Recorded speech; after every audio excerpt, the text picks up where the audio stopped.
Olá, terceiro ano, tudo jóia? Nós vamos estar falando agora um resumão para vocês sobre a segunda, terceira e a quarta semana. A segunda semana que fala sobre o espaço urbano, terceira semana que fala sobre a globalização e as consequências demográficas da urbanização e globalização no mundo, que é a quarta semana. Bora conferir aí? Dá uma olhadinha.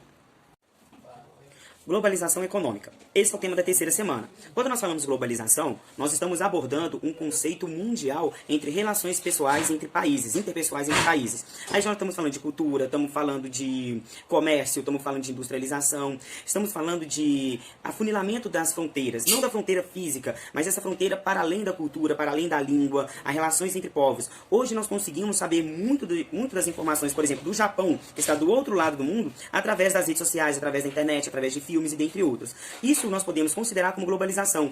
O McDonald's é um exemplo de globalização, pois ele está presente no mundo como um todo. Em todos os lugares do mundo, mesmo com suas características particulares, como a Índia, que tem a carne do boi como algo sagrado, o boi como algo sagrado, então lá o McDonald's se adaptou, mas a estrutura física do McDonald's ela é globalizada, ela é única no mundo todo. Então agora, quando nós falamos de globalização econômica, é essa relação da economia do mundo como um todo. O Brasil, ele produz diversos produtos, e esses produtos são comercializados no mundo todo. O Brasil hoje consome muitos produtos da China, não só o Brasil, mas o mundo todo estão consumindo os produtos da China.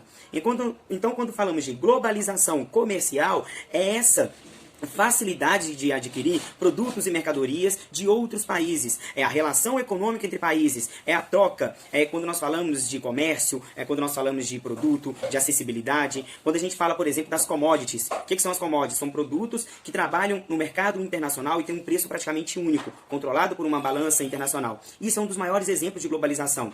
Vários países do mundo produzem petróleo. Então o petróleo, o preço dele não é dado por cada país, e sim numa balança internacional. Então o preço do petróleo, ele vem a nível internacional. Portanto, como ele é comercializado numa moeda única, que é o dólar, que é a moeda mais globalizada do mundo, onde praticamente todos os países em dólar, de uma forma geral, de uma forma ampla, então nós podemos dizer que o petróleo é um produto globalizado. Não só o petróleo, mas produtos agrícolas também, como a laranja, o trigo, a soja, que é comercializado na balança internacional. Como a gente fala de economia, a gente fala também de moeda, a gente fala de valores, capital. O dólar é a moeda mais globalizada do mundo.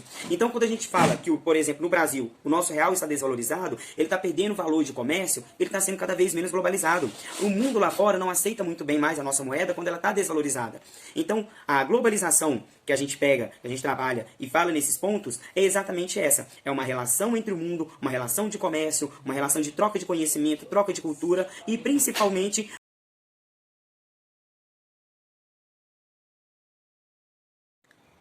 o espaço urbano geográfico é toda aquela área ocupada pelas grandes populações, pelas empresas, pelas indústrias e tem um grande comércio. Um exemplo pequeno de espaço urbano geográfico é a região metropolitana de Belo Horizonte, onde tem uma grande concentração de indústrias, tem um comércio em determinadas áreas, um comércio muito forte, um número grande de pessoas.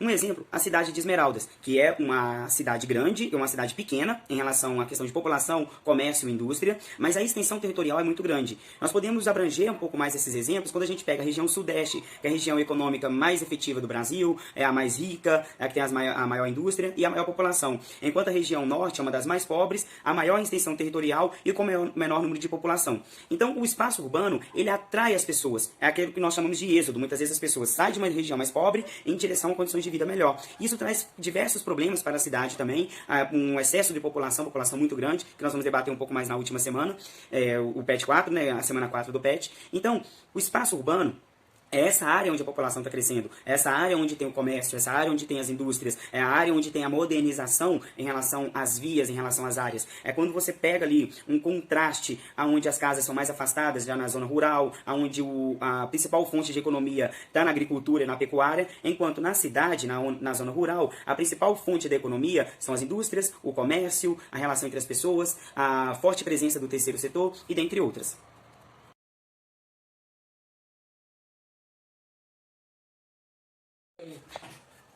Agora falando um pouco sobre as questões do dilema populacional. Falamos da questão rural, onde tem uma menor concentração da população em uma grande área. Nós temos a questão comercial, urbana, onde tem a maior concentração de pessoas. E agora nós falamos da globalização, que é a interação entre povos. Hoje cada vez mais as pessoas estão se relacionando. Então quando a gente fala da questão da população, a gente entra na questão demográfica. O estudo demográfico ele vai trabalhar com o crescimento populacional, em não só a população como um todo, mas também por área. vamos citar o Brasil. O Brasil é o 5º país do mundo hoje em população, mas ele não é povoado. Ele tem muitas pessoas, mas ela não está bem distribuída no território. Tem uma grande concentração no Sudeste, São Paulo, Rio de Janeiro, Minas Gerais, e pouca concentração ao Norte, onde está ali o Amazonas, o Pará. É a maior região do país com a menor população por metro quadrado, enquanto a Sudeste é uma das menores regiões do país com a maior concentração de pessoas por metro quadrado. Isso é uma consequência da urbanização, da globalização em massa, do aumento do nosso comércio, do aumento das indústrias. A população, quando a gente pega para estudar a teoria de Malthus, onde falava que a população ia crescer e não ia ter alimento para toda a população, iria entrar em um declínio, ia entrar em algo complexo, ele não levou em consideração o desenvolvimento da economia, o desenvolvimento das tecnologias. Com o advento da Revolução Industrial, as tecnologias, as técnicas e as ferramentas para a produção de alimento também aumentou. O conhecimento na área da saúde aumentou. O saneamento básico e a questão da saúde pública também melhorou. Isso fez com que a população passasse de uma expectativa de vida de 50 anos em média para mais de 70 anos em alguns países e até 80 anos em países de primeiro mundo, como o Japão, alguns países da Europa e dentre outros. Então, provocou o aumento da população e uma concentração na área urbana. Então isso é um problema que nós temos para o futuro, porque vamos levar a questão da previdência social, que é onde os mais jovens trabalham, faz o pagamento da previdência social, para quando chegar na vida idosa, já chegar num período de aposentar, aquele valor que ele pagou ser restituído.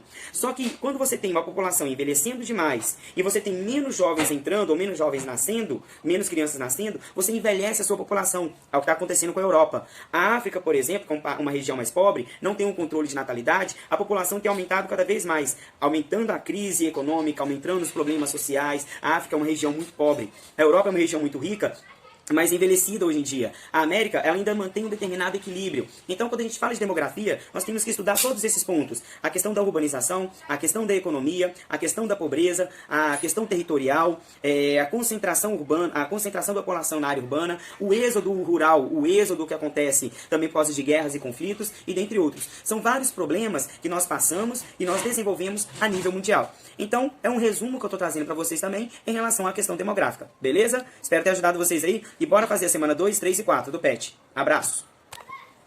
O crescimento urbano desordenado também acabou levando diversas populações, diversas pessoas que saíram das áreas mais pobres, com busca de uma vida melhor nos centros urbanos, a viverem a marginalidade da sociedade. Não quer dizer que essas pessoas são bandidas, viu? Mas sim que elas estão vivendo em locais onde a condição de vida são precárias, que são nas favelas, muitas vezes embaixo das pontes, em locais onde não deveriam ter, onde não tem uma condição de vida digna, e essas pessoas, por falta de recurso, falta de poder público para dar condições de vida para essas pessoas, elas acabam morando em condições precárias. Hoje, claro que elas conseguiram se desenvolver, ter melhores condições de vida, mas quando o crescimento urbano ele foi muito exagerado, principalmente no início do século XX, essas pessoas passaram por situações muito mais graves, muito mais complexas.